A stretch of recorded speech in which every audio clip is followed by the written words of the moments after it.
Bom dia a todas e todos. É sempre um prazer vir aqui. Eu venho aqui desde que o Dirceu e a Sabrina se mudaram para cá, antes das crianças, da infinidade de filhos que eles têm. E é sempre um lugar tranquilo, acolhedor, então fico muito feliz de estar aqui com vocês. E a minha área principal de estudo é a Bíblia, o Antigo Testamento, né? Então, obviamente, eu vou falar do Antigo Testamento porque é mais fácil. E eu queria ler com vocês, a minha versão é um pouquinho diferente da de vocês, provavelmente, mas são todas traduções, então não tem problema. O livro de Êxodo, no capítulo 19. E eu vou ler do versículo 1 ao 6 e depois do 16 ao 19. Tá bom? E fiquem à vontade para acompanhar na Bíblia de vocês ou simplesmente ouvir e a gente vai falar sobre isso. Então, Êxodo 19, 1 começa assim. Na terceira lua nova, após saírem da terra do Egito, neste dia, os filhos de Israel chegaram ao deserto do Sinai. Partiram de Rafidim e chegaram ao deserto do Sinai. Acamparam no deserto. Israel acampou ali, em frente ao monte. Então Moisés subiu a Deus. O Senhor o chamou do monte para dizer: assim dirás à casa de Jacó, e anunciarás aos filhos de Israel: vós vistes o que fiz aos egípcios, como vos carreguei sobre asas de abutres e os trouxe a mim. Agora, se escutardes realmente a minha voz e guardardes a minha aliança, sereis para mim uma propriedade particular entre todos os povos, porque a terra é minha. Vós sereis para mim um reino de sacerdotes e uma nação santa. Essas são as palavras que falarás aos filhos de Israel. E daí ele continua até... Ele pede para que o povo se purifique até chegar no versículo 16, no terceiro dia de preparação. E diz assim: no terceiro dia pela manhã, houve trovoadas, relâmpagos, uma pesada nuvem espessa sobre o monte e um som de chofar, ou trombeta, muito forte. Todo o povo que estava no acampamento se sobressaltou. Do acampamento, Moisés fez o povo sair ao encontro de Deus. E posicionaram-se na parte inferior do monte. O monte Sinai, todo ele era fumaça, porque o Senhor descera sobre ele, em meio ao fogo. Sua fumaça subia como a fumaça da fornalha, e todo o monte se sobressaltou. O som muito forte do chofar prosseguia. Moisés falava, e Deus lhe respondia em uma voz. Esse pode não parecer, mas esse, com toda certeza, é o texto mais importante sobre agradecimento de toda a Bíblia. Todos os outros textos de agradecimento que se tem nos Salmos, que se tem no Novo Testamento, que se tem no restante do Pentateuco, eles sempre remontam a essa experiência particular, que começa em Êxodo 19 e termina em Levíticos 10, alguma coisa nesse sentido. E por que esse texto é tão importante? Por que ele ecoa desde aquela época até hoje? Para a gente entender o que significa agradecer nesse contexto, e o que significa agradecer segundo os preceitos bíblicos, aqui como mostrados em Êxodo, a gente tem que entender um pouco do que significa. Como a gente vê aqui, no versículo 4, ele relembra o motivo desse agradecimento. Vocês viram que eu vos carreguei sobre asas de abutres, ou de águia, provavelmente nas traduções de vocês, e os trouxe a mim. Então ele está rememorando algo que aconteceu, a salvação do Egito e a libertação após 400 anos de escravidão do povo. Só que daí ele fala, agora, e essa é a parte importante do texto, agora, se escutardes realmente a minha voz e guardardes a minha aliança, então, ou seja, é condicional, tá? Sereis propriedade particular entre todos os povos. Vocês serão meu tesouro. E a palavra que ele usa aqui é como se fosse um potinho de ouro. Vocês serão esse meu potinho de ouro, a coisa mais preciosa, a coisa mais bem guardada que eu tenho. Vocês, de todos os povos do mundo, vocês serão a minha coisinha. Mas para entender exatamente o significado dessa salvação e o que significa agradecer nesse contexto, a gente precisa voltar um pouco e entender um pouco dessa história. A gente tem que lembrar que o texto bíblico, ele não é uma história naquele sentido lato que a gente usa para satisfazer nossa curiosidade acadêmica. Não é que nem a gente lê a história do Brasil, dos presidentes, a história do mundo. Não é esse tipo de história. Ela é uma história que não é feita para satisfazer a curiosidade. Ela é uma história feita para que dê sentido de vida e que ecoe através dos séculos. Para que desde aquele momento, mais ou menos 2.400 antes da Era Comum, ou seja, 4.400 anos atrás, até hoje, que ela vai ecoando e se refazendo de sentido. E é isso que a gente vai fazer hoje. Porque se a gente ler o texto só como a gente leu agora, vocês vão perceber que não tem a palavra agradecer nesse texto. Certo? Não tem a palavra agradecer, não tem obrigado. E assim, a gente falou mais nas músicas do que no texto, né? Então, onde está isso? Para isso a gente tem que voltar um pouco. Então, eu vou fazer um passeio com vocês pelo livro de Êxodo.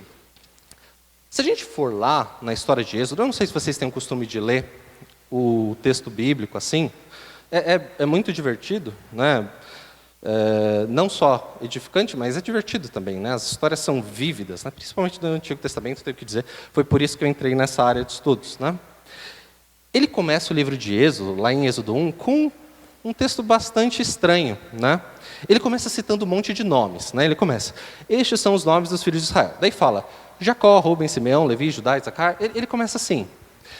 E isso é muito importante no texto bíblico, por mais que a gente não se dê conta.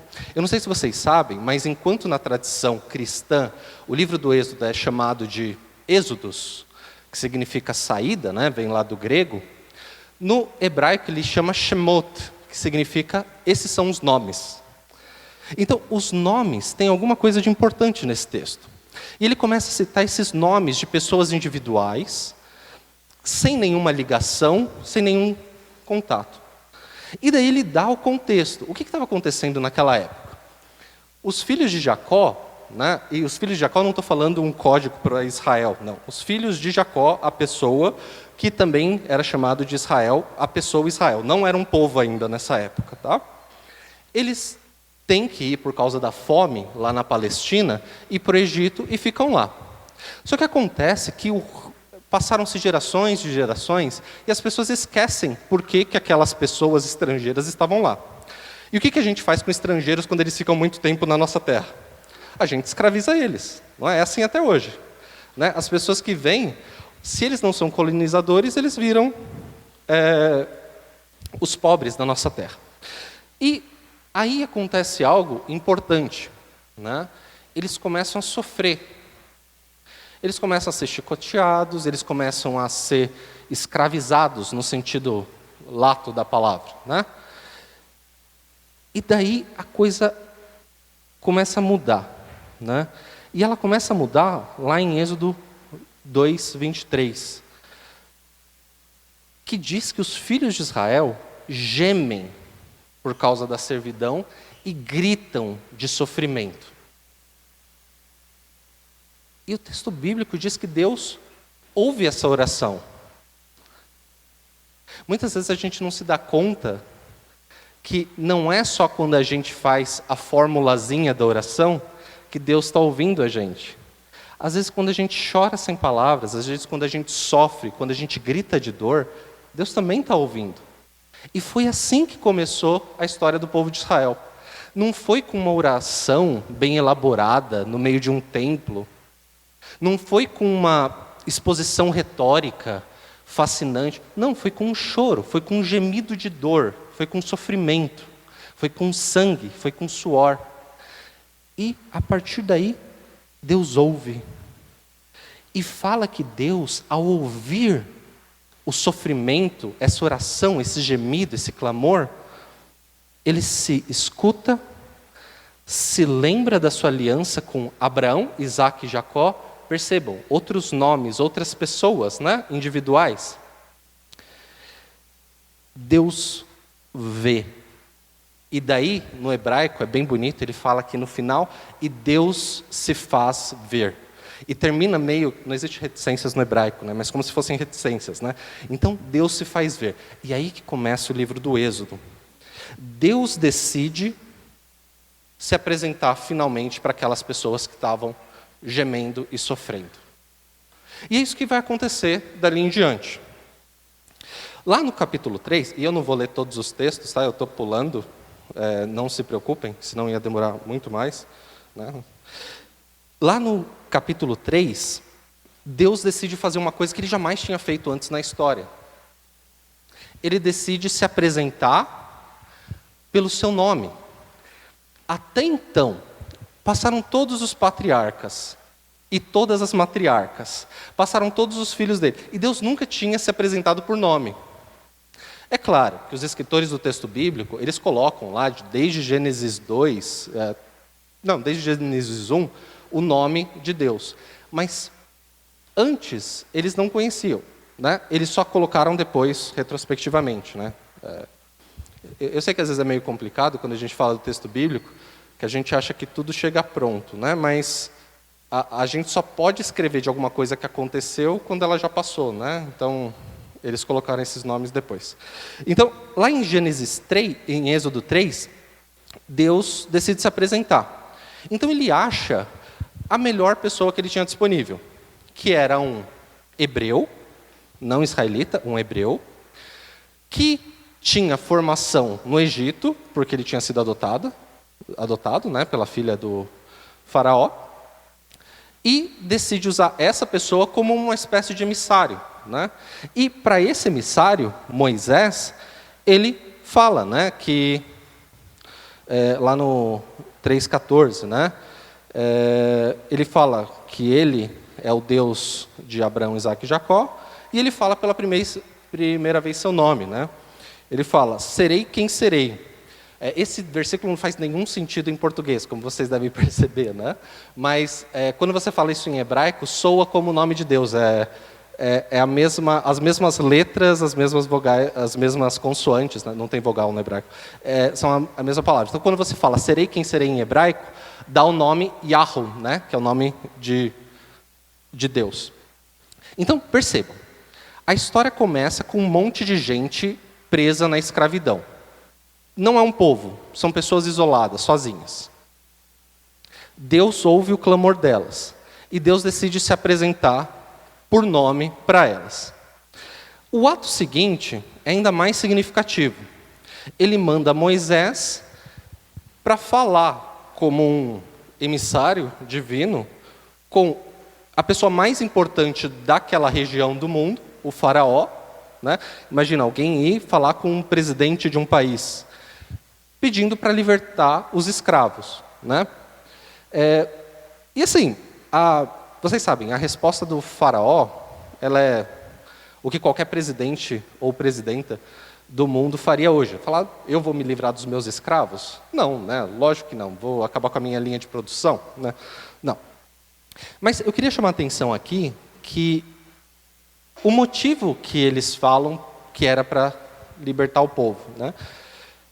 Em Êxodo 5:1 fala assim, né? Moisés e Arão foram dizer ao faraó, assim diz o Senhor, Deus de Israel, solta o meu povo para que, no deserto, faça uma festa para mim. Olha que coisa fascinante. A gente tem escravos chorando, gritando e gemendo, certo? Simplesmente Deus ouve esse choro e decide fazer alguma coisa a respeito. Não só decide fazer alguma coisa e deixar implícito, ele resolve se apresentar pela primeira vez pelo seu próprio nome e libertar essas pessoas a partir do seu próprio nome e da sua própria força. E ele quer fazer isso para que eles façam uma festa. Não parece ter muito sentido se a gente for pensar, né? Será que os hebreus eles estavam querendo realmente festejar? Isso é porque, geralmente, a gente tem na cabeça o tipo de festa que a gente faz hoje, né? Festa de aniversário, festa de casamento. Não sei que tipo de festa vocês têm ido, né? Não vou perguntar também, porque a gente nunca sabe que tipo de resposta a gente ouve. Mas o que significa festa aqui, né? E o Antigo Testamento ele é bastante festeiro, né? O Novo Testamento, razoavelmente, mas não tanto. Mas o Antigo Testamento é bem festeiro. E o que as pessoas faziam em festa? Bom, eles dançavam, né? A palavra festa, Hag, vocês devem conhecer de cumprimentos em hebraico, né? Hag Sameach, né? Feliz festival, alguma coisa assim. Significa literalmente cambalear, né? É usado para duas coisas. É usado para festejar e é usado para gente bêbada, né? Então você imagina o movimento. O que tem em comum entre as duas palavras, né? Então festejar é meio que você dançar. Eu não vou dançar porque eu não faço isso, mas só para vocês entenderem. Eles também cantavam nessas festas, né? Tem uns textos em Amós que falam. Eles também faziam votos, né? Ofereciam alguma coisa a Deus. E o mais importante, eles se reuniam, né? Várias pessoas iam para o mesmo lugar, tá? Mas uma coisa marcante das festas, e principalmente nesse contexto, é que Deus não queria que eles fizessem uma festa um dia só. Eles queriam que fosse frequente, que fosse recorrente, né? No Antigo Testamento tem 3 festas que eram muito importantes, né? Uma era a festa da Páscoa, né, que você comemorava a saída, não aqui, porque não tinha saída, mas eram principalmente festas agrícolas, né? Então você tinha uma festa ali em meados de abril e outra em novembro, começo de dezembro, que eram as festas, que eram as épocas de colheita, né? Então era isso que eles festejavam. Então, o texto não diz, mas acho que o faraó deve ter entendido, né? Ele não quer que faça uma festa. Ele quer que esse povo fique fazendo festa o resto da sua existência. Porque são festas recorrentes, eles iam ter que fazer todos os anos, né? Então, ele não quer simplesmente que eles saiam por uma tarde e, sei lá, comam coxinha com pão de queijo e refrigerante e depois voltem para a escravidão. Não, é um compromisso maior, né? Eles querem que fique por muito tempo. E daí, vocês sabem o que acontece. O faraó diz não, lógico, ele não ia perder a propriedade dele.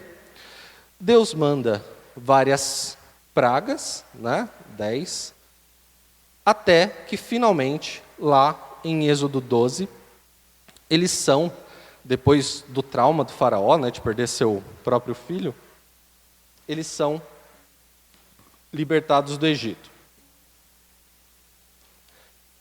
E é muito importante a gente entender esse momento, porque ele é o momento mais importante da história do povo de Israel, que é quando se começa a formar a história de Israel. Lá em Êxodo 12, diz assim, né?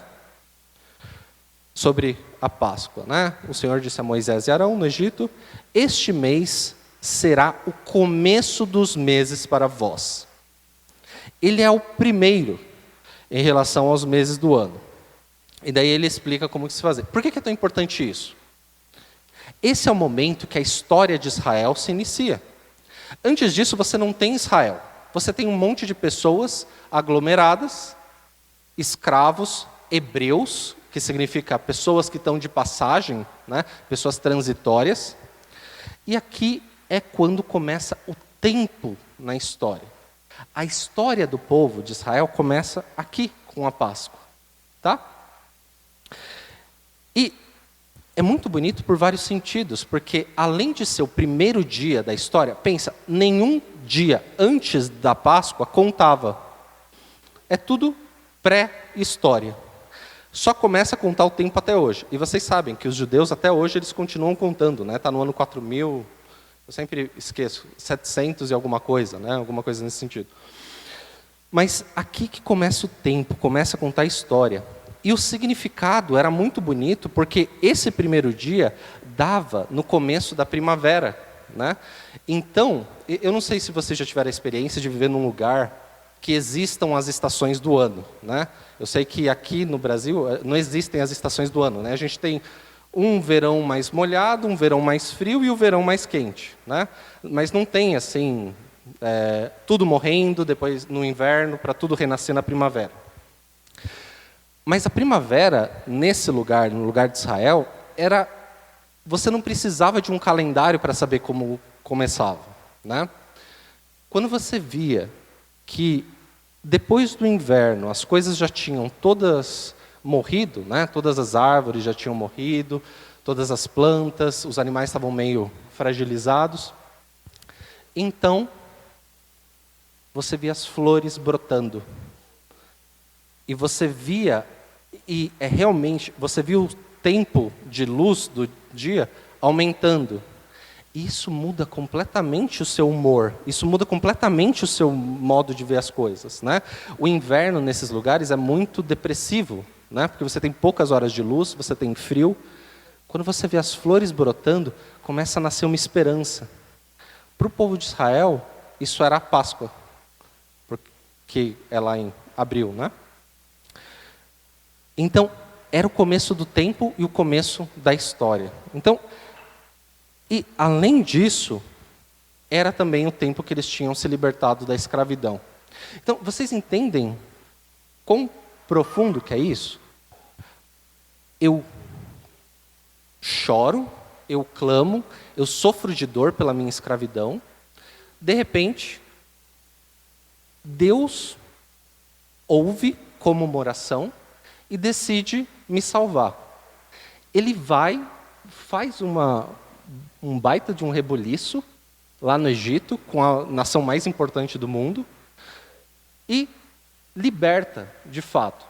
Tudo isso, para não deixar nada ao acaso, acontece exatamente no tempo que está começando a primavera. Então, é um movimento de imensidão cósmica, né? Tudo acontecendo no mesmo momento. É um momento de vida, né? Então, quando a gente chega lá em Êxodo 19, finalmente a gente está voltando no texto que a gente começou, né? Fala que na terceira lua nova após saírem do Egito.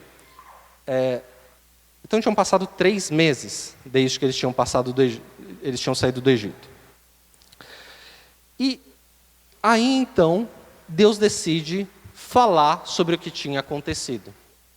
Eles já tinham andado do deserto, já tinham feito umas bobagens no deserto, vocês que conhecem o livro já tinham tentado fazer rebelião algumas vezes, né? Já tinham passado por guerra com Amaleque, já tinham passado um monte de coisa. E Deus só decide falar com eles sobre o que tinha acontecido nesse momento.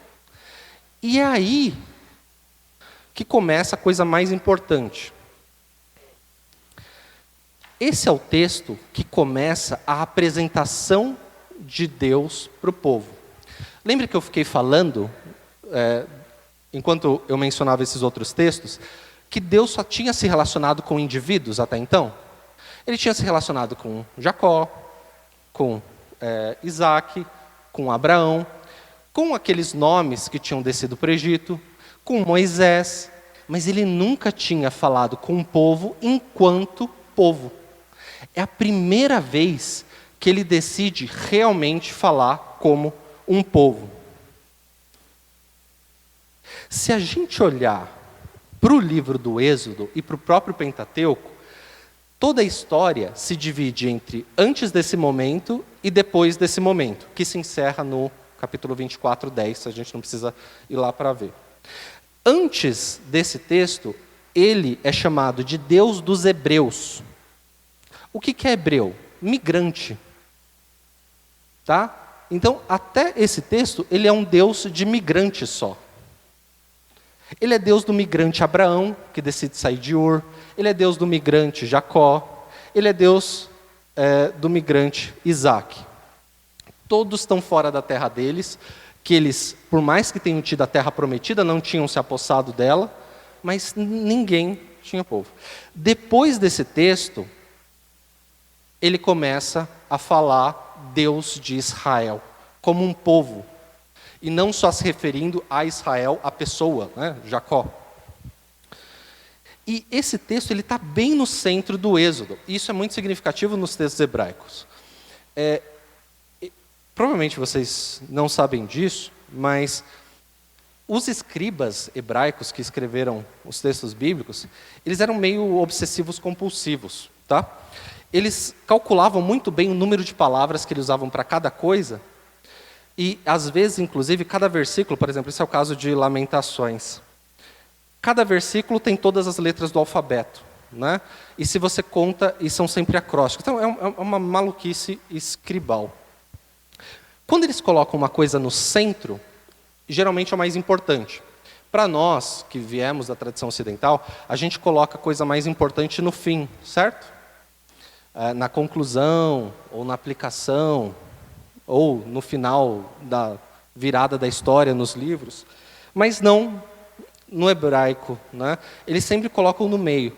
E Êxodo 19 a 24 é onde que está descrita essa aliança que Deus faz com o povo, que lhes permite chamar povo de Israel, está bem no centro do livro. E eu não vou falar sobre isso, mas mais por curiosidade,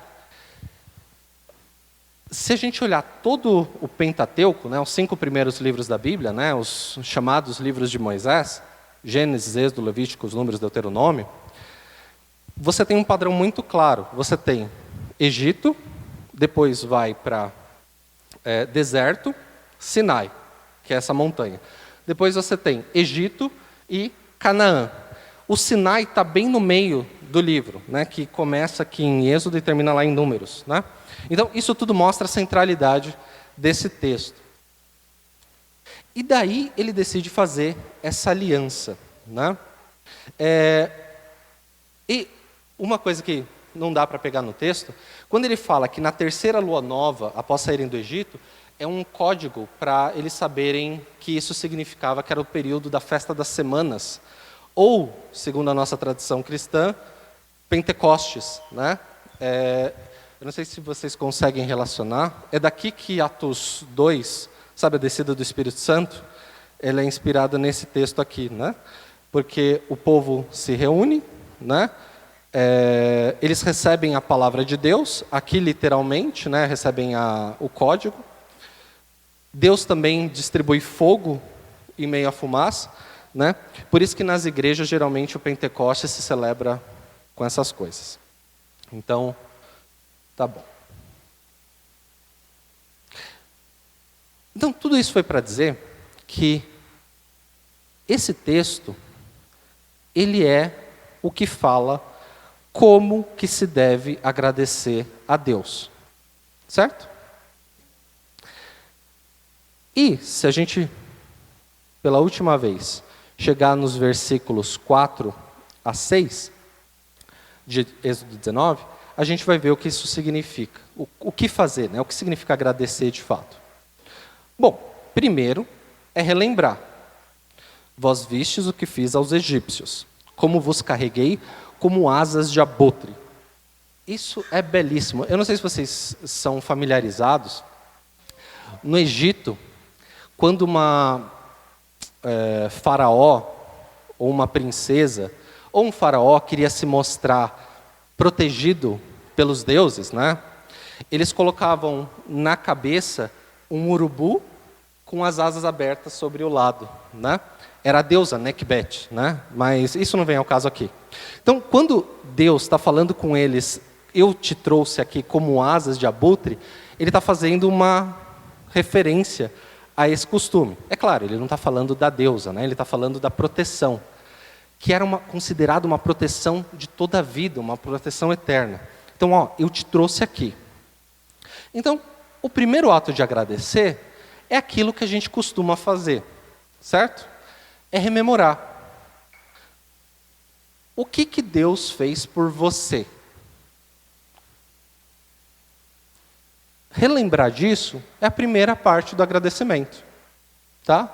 Então, ele me libertou, ele me deu sustento, ele me deu uma família, não sei, as causas variam. Mas agradecer tem a segunda parte, que são os atos. E é essa que Deus está tentando ensinar para o seu mais novo povo, Israel. Ele fala, agora, então, mudou, a segunda parte. Se escutardes realmente a minha voz e guardardes a minha aliança, ele já dá a resposta aqui. O que significa agradecer a Deus? Rememorar o que Ele fez por nós e guardar a aliança que nós temos com Ele. Mas aí a gente chega num problema que é um pouco mais complicado. Se a gente for ver o que é dito nos capítulos seguintes, fica um pouco complicado. Porque, por exemplo, eu vou só pegar alguma coisa. Lembrando que essa aliança que Deus fala para seguir, não é qualquer aliança que apareça na nossa cabeça, tá? É a aliança que Ele fala, tá? Então Ele fala lá, sei lá, Êxodo 21, 37, sei lá. Se um homem furtar um boi ou um gado miúdo e o abater ou vender, indenizará o boi por 5 do gado grande e o gado miúdo por 4 do gado pequeno. Vocês têm cumprido esse preceito? Provavelmente não, né? Se um fogo se alastrar e encontrar espinheiros, e se for consumido uma pilha, a messe ou o campo, quem causou o incêndio certamente indenizará. Vocês têm indenizado a pessoa? Provavelmente ele não queria que a gente falasse sobre essas leis, né? E aqui que está um problema, geralmente, da nossa leitura bíblica. A gente pensa que as pessoas do passado não entendiam o que era estatuto perpétuo, né? Uma coisa que você deve cumprir sempre, e coisas que você cumpre dependendo do contexto, né? Por exemplo, se eu não tenho jumento, então quer dizer que eu nunca vou conseguir cumprir o código divino?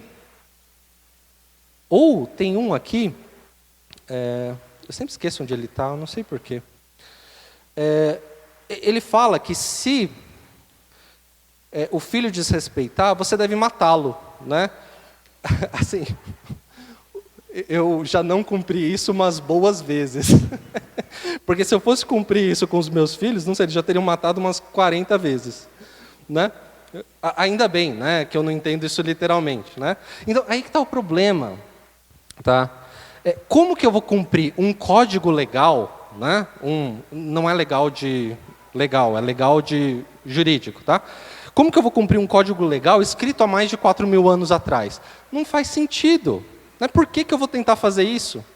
Né? Será que a gente tem que mudar a nossa sociedade, como algumas pessoas tentam fazer, de fato? Transformar de novo numa teocracia, para que a gente comece a matar, ter pena de morte? Não faz sentido nenhum. Né? E o pior, não é nem um código legal que era popular na antiguidade. Tá?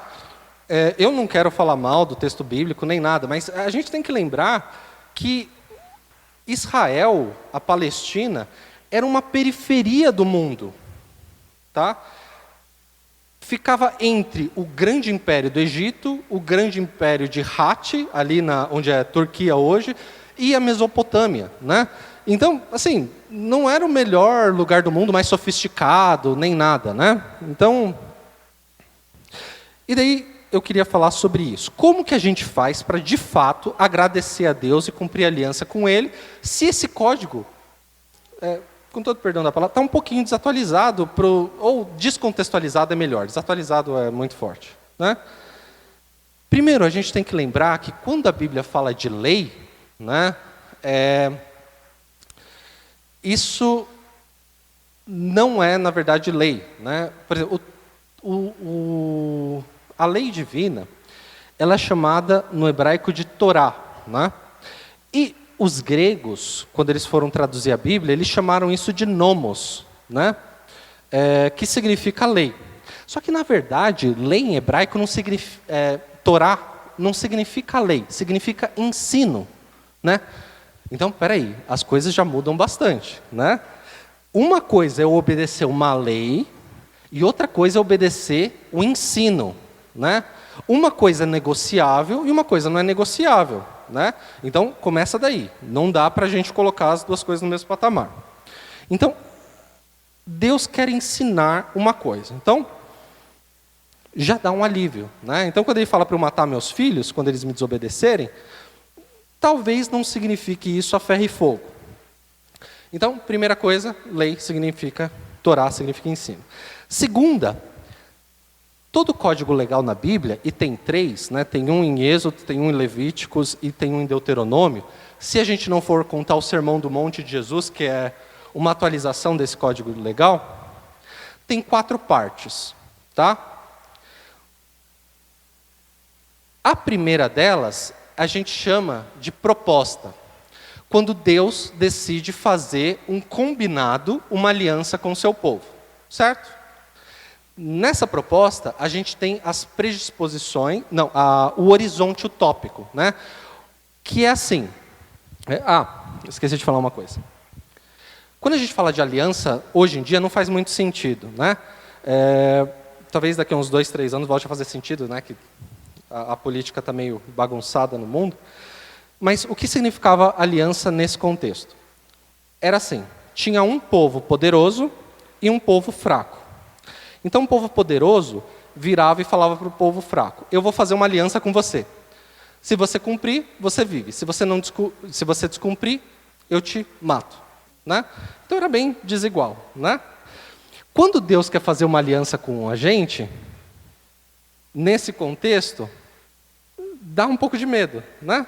Porque assim, a gente sabe, pelo menos eu, né? A gente pensa que Deus seja grande, poderoso, tudo mais. Se Ele quer fazer uma aliança desse jeito comigo, estou perdido, né? Tem um texto muito bonito, eu não vou ler agora, senão vou ficar passeando demais pela Bíblia, mas que Abraão faz uma aliança com Deus, né? E eles tinham um costume que era fascinante, que eles... É meio carniceiro, mas é bonito, teologicamente bonito. Eles pegavam um animal e partiam ele em pedaços, né? Vocês devem lembrar disso. Abraão, quando ele vai fazer, agora eu tenho que lembrar se é 15 ou 17 Gênesis. E eles cortavam o animal em vários pedaços e eles passavam pelo meio das partes esquartejadas do animal. Vocês vão pensar, né? Isso não é bonito, né? Você está falando de assassinar um animal e depois de passar pelo meio da carcaça dele, né? Mas é bonito por quê? Porque diz num dos textos que começa a aparecer um fogo e andar pelo meio. Tá, por que isso é importante? Lembra da aliança era uma coisa entre alguém poderoso e alguém fraco? O fraco, nessas alianças, tinham que passar pelo meio das partes dos animais. Porque era um compromisso dizendo que, se eu não cumprir minha parte, eu te autorizo a fazer o que você fez com os animais comigo. É bem absurdo, né? Aí que vocês vão entender porque é bonito. Porque Deus passa no meio dos animais. Ele diz, se eu não cumprir a minha parte, eu me despedaço, assim como vocês se despedaçariam. Então, Deus está falando, eu me coloco no mesmo nível de vocês para fazer uma aliança. Né? É outra coisa, é bem bonito. Então tá, voltando agora. Como que funcionam essas alianças, esses códigos na Bíblia? Primeiro você tem um horizonte utópico. Então, se tudo der certo, como que vai ser o nosso relacionamento? Tanto em Êxodo, quanto em Levítico, quanto em Deuteronômio, tem isso. Para Êxodo, qual que é o ideal? O que eles almejavam nessa aliança? A gente está aqui no versículo 5, né? Vocês serão uma propriedade particular entre os povos, um reino de sacerdote, uma nação santa. Se tudo der certo, e se vocês cumprirem um código legal, é isso que vai acontecer. Vocês serão sacerdotes de uma nação santa. Santo aqui não significa... A gente tem um problema, né, de ter vivido durante muitos séculos com a influência da igreja, que era a igreja, depois virou católica, ortodoxa, etc., que a gente sempre pensa em sacerdotes e nação santa nos termos da igreja católica. Né? Santo aqui só quer dizer separado, tá? Especial. Vocês serão um povo, uma nação especial para mim. Então, esse é o ideal. Depois, além desse horizonte utópico, você tem as predisposições. Essa é a parte do código que é atemporal. Você deve seguir durante toda a eternidade. Em Êxodo, é bem claro a parte que é atemporal. A gente conhece ele, na tradição cristã, como 10 mandamentos. né? Então ele fala aqui, Deus falou essas palavras. Eu sou o Senhor, que te fiz sair da terra do Egito, né? Todo, em Êxodo 22. Aí ele começa, não haverá para ti outros deuses diante de mim, né? Lembra-te do dia do sábado para santificá-lo. Honra teu pai e tua mãe, não matarás, não cometerás adultério, não furtarás. Que simplesmente significa viver um mínimo de justiça com o seu próximo e com Deus, né? Então, isso não passa. Depois, você tem uma série de cláusulas. Só que essas cláusulas, elas não são eternas. Elas são cláusulas para serem atualizadas, tá? E daí, de Êxodo 20, 22 até 23, 33, você tem essas cláusulas que são exercícios. É como se fosse assim. Deus dá 10 princípios que a gente deve seguir. Adorar a Deus, descansar e deixar os outros descansarem, tá? Honrar pai e mãe, separar um dia de culto, tá? Não matar, tá? E não matar, assim, não assassinar, né? Ele não está falando de guerra, senão não faria sentido também, mas essa é outra história. E não adulterarás. Então, esses são os princípios para sempre. Depois, Deus sabe das coisas, né? Então ele deu vários exercícios, né? Então ele fala, por exemplo, se seu filho tiver demais e você não aguentar mais ele, assassina, né? Ele não quer que você faça isso, ele só está falando um exemplo extremo para que você saiba das coisas. Se cair um jumento no dia de sábado, você vai pegar ele ou não? Então ele dá lá. Então essas são cláusulas, são exercícios. E depois no final tinha a promulgação do rito, né, que aqui, se a gente for ler, a gente não vai agora, mas Êxodo 24, de 1 a 10, ele vai falar de que Moisés declara essas palavras do povo, eles fazem um sacrifício para meio que selar, para fechar o contrato, né? Então eles terminam isso. E daí é isso, né? Então, voltando ao começo e indo para o final. O que significa agradecer a Deus? É bem simples. Primeiro, rememorar todas as coisas que Ele tem feito por cada um de nós. E isso varia de pessoa para pessoa. E qual é o segundo passo de agradecimento? É se comprometer a viver de acordo com os princípios dele. E quais são os princípios dele? Se a gente for pensar nos princípios expostos em Êxodo 20, né, nos 10 mandamentos, eles falam de justiça, eles falam de amor, eles falam de fidelidade, eles falam de honestidade. Isso não só na esfera pública, é desde a sua casa, com as pessoas que você se relaciona no dia a dia, até com as pessoas de fora. É como indivíduo, como comunidade, como sociedade, como nação. Isso é agradecer a Deus. Isso é muito mais sério do que a gente pensa. Lembra que Deus fala que quer que seja sacerdócio real, nação santa, porque a terra pertence a Ele. Por que é tão importante que Ele tenha uma nação santa e um sacerdócio real? É só porque ele é ganancioso? Não faz sentido. Se tudo é dele, não é ganância você ter um povo, né? Já é dele, né? Mas por que ele queria escolher um povo? É porque a terra e o mundo precisa de um povo que se comprometa a seguir esses valores. E assim como muitas coisas que a gente vê, a melhor forma de entender as consequências de não cumprir uma coisa é vendo alguém que não cumpriu e o que aconteceu. E o profeta Oséias, em determinado momento, ele mostra claramente o que isso significa. Lá em Oséias 3, de 1 a 3, na tradução de vocês, ou 4, 1 a 3, se vocês têm a versão que vem do grego, diz: ouvi a palavra do Senhor, filhos de Israel, porque o Senhor abre um processo contra os habitantes da terra. Olha que interessante, nesse texto, Deus decide processar Israel, porque eles não cumpriram a aliança do Êxodo. Fascinante, né? Pois não há fidelidade, nem amor, nem conhecimento de Deus na terra. E ele explica o que isso significa. Perjúrio, mentira, assassinato, roubo, adultério propagaram-se, e sangue tocou em sangue. Por isso a terra ficará de luto, em si enlarguecerão todos os que nela habitam, com os animais do campo e as aves do céu. Mesmo os peixes do mar desapareceram. Se a gente pensar bem, Oséias está citando aqui os 10 mandamentos.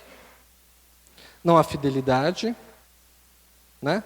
O primeiro mandamento, nem amor, nem conhecimento de Deus. Aí, não matarás, não assassinarás, não adulterarás, né? São as mesmas coisas. E quais as consequências disso?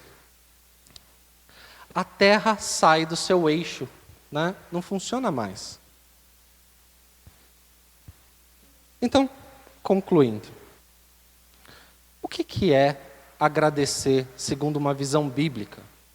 Será que é ficar elogiando Deus porque ele tem um ego fraco e sei lá, inseguro de si mesmo? Não, isso não faz sentido, né? Deus não precisa dos nossos elogios para alguma coisa. Agradecer é rememorar, manter viva a memória do que Deus fez e, em ato contínuo, agir. Não agir uma vez. São atos recorrentes, atos de justiça no mundo. Se eu venho na igreja, falo, obrigado a Deus, enche meu coração, blá, blá, blá, blá, blá, blá, e depois saio e minto, adultero, vejo o imigrante sofrendo, ou o pobre sofrendo e não faço nada. Se eu vejo as pessoas que estão ao meu redor sofrendo e não faço nada, se eu não alimento quem tem fome,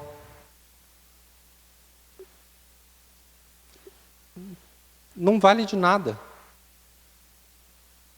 Deus quer uma fé viva e atuante. Às vezes é muito confortável da gente, por algum motivo que eu não consigo entender, ou talvez explicar em pouco tempo, as igrejas cristãs, elas acabaram ganhando status, dinheiro, dinheiro, dinheiro. E elas esqueceram que a missão não é aqui. Aqui é onde a gente aprende a fazer missão. E por missão não estou falando ficar azucrinando as pessoas de fora, falando, você tem que comprar meu Deus, você tem que comprar meu Deus. Isso não. É atos de justiça. É ser honesto, é ser verdadeiro. Nos meus relacionamentos pequenos, com a minha esposa ou marido, com os filhos, com os pais, com os colegas. Agradecer é agir com justiça. Hoje a gente criou uma bolha que a gente pensa que é a forma de viver o reino dos céus. E a gente se sente muito seguro aqui dentro. A gente se sente muito seguro dentro da igreja. É muito fácil você ir 1, 2, 3 vezes, até todos os dias, na igreja, cantar umas musiquinhas, não ouvir alguém que está falando, dormir, não sei, e depois sair e fazer qualquer coisa. Isso não é evangelho. Lembra quando Jesus começa a falar como vai ser o julgamento? A gente sempre esquece disso. Ele vai perguntar o quê? Você me alimentou quando eu tive fome? Você me deu de beber? Você me acolheu quando eu fui estrangeiro? Jesus conhecia isso daqui que eu estou falando. Mais do que eu, com certeza.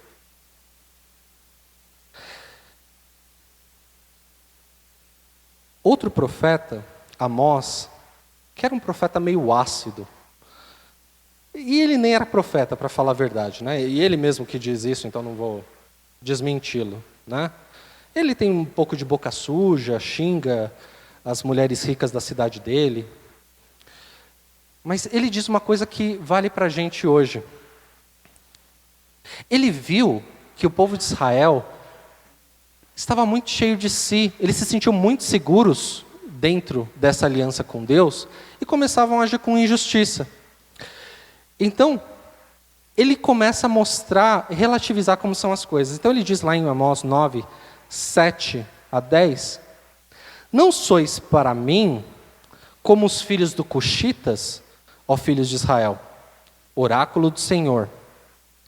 Não fiz Israel subir da terra do Egito, a história que a gente leu, né? Os filisteus de Caftor, Arã de Quir. Ou seja, não foi só com Israel que ele fez essa aliança. A aliança é para quem aceita andar e agir com Deus. Eis que os olhos do Senhor Deus estão sobre o reino pecador. Eu os aniquilarei da face da terra. Todavia não aniquilarei completamente a casa de Jacó. Pois eis que sou eu que ordeno, sacudirei entre todas as nações a casa de Israel, como se sacode com a peneira, e não cairá um grão por terra. Pela espada morrerão todos os pecadores de meu povo, os que dizem, não nos alcançará mal, nem chegará sobre nós. A gente pensa que a gente vive numa redoma segura, e que se a gente continuar enchendo o ego de Deus, vai estar tudo bem. Mas o Evangelho não é só isso. Mas viver com Deus não é isso. É atender, como Deus, o clamor dos que sofrem. É se lembrar da aliança que a gente fez com Deus e ajudá-los.